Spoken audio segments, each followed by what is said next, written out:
Hi, good evening. This is Meredith Lego, and I'm doing a series of videos on Ascension science and sharing some of the mechanics around Ascension.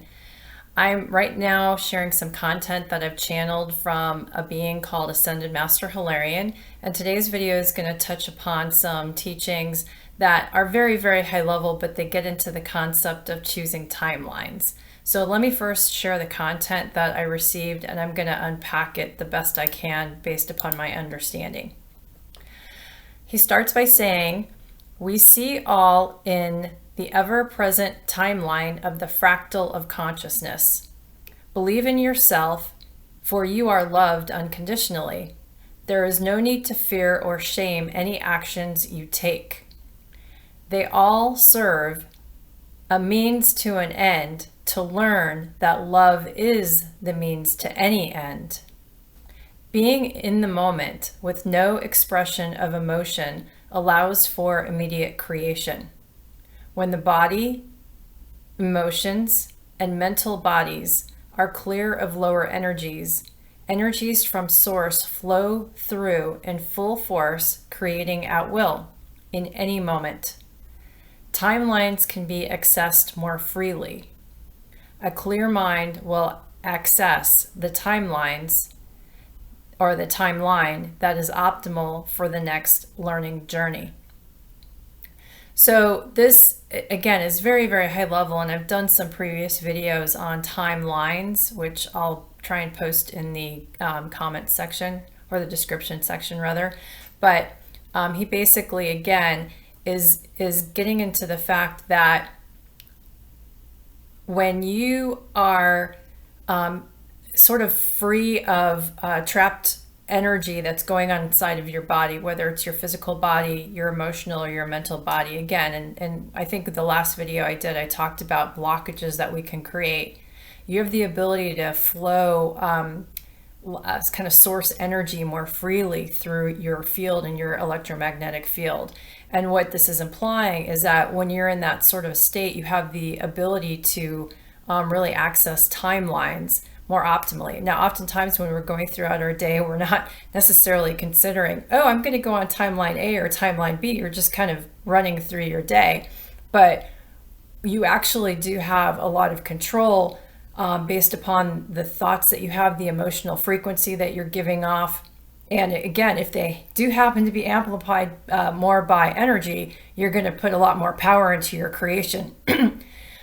So we think about it as simply actioning our intention, but in essence, what we're doing is we're popping into different timelines that have different polarity frequencies associated with them.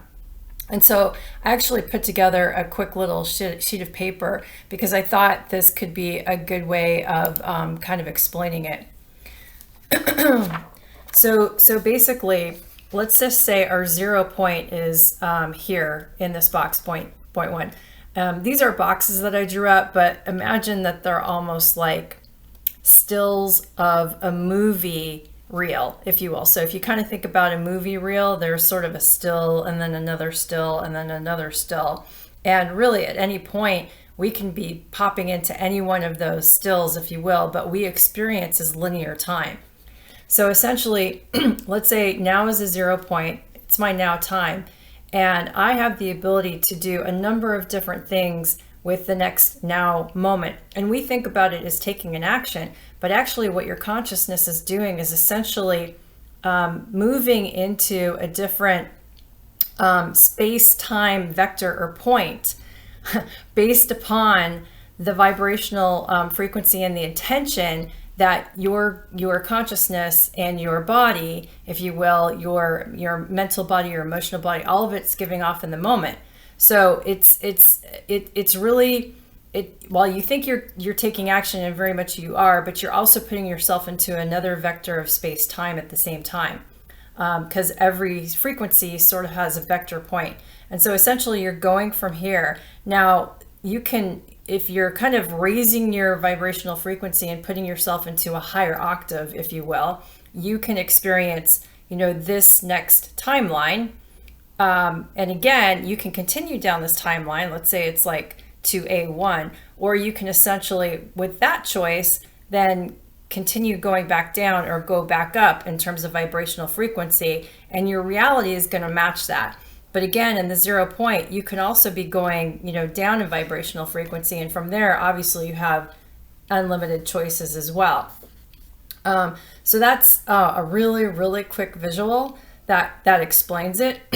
But obviously, with any point, you can either kind of stay on the same frequency, or again, through your intentions, your emotions, and the clarity of your thought, you can actually actively work to start to sort of ascend your consciousness, and thereby your experience of the world around you. Because again, if you go back to the law, what you experience on the outside is really a reflection of what you are on the inside. That's really what's happening.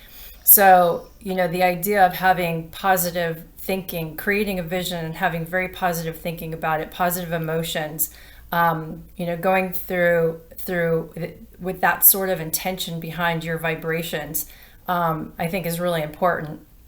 And if I go back to the paragraph that he sort of said at the end, a clear mind will access the timeline that is optimal for the next learning journey. Now, he obviously was talking about, look, wherever your vibrational experience is, that's exactly what you need to experience in the next moment. So you're sort of manifesting yourself onto the timeline that's going to be the best for your higher self and your kind of soul to grow through.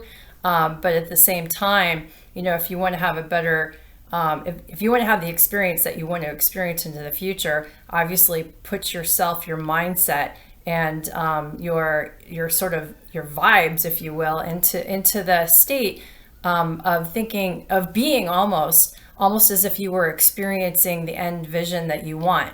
So I actually work in strategy and for a company, so corporate strategy. And oftentimes when we're doing visioning, I'm really also trying to imagine what's it like already being there. Like, not only have we achieved this, but we're there. What does it feel like?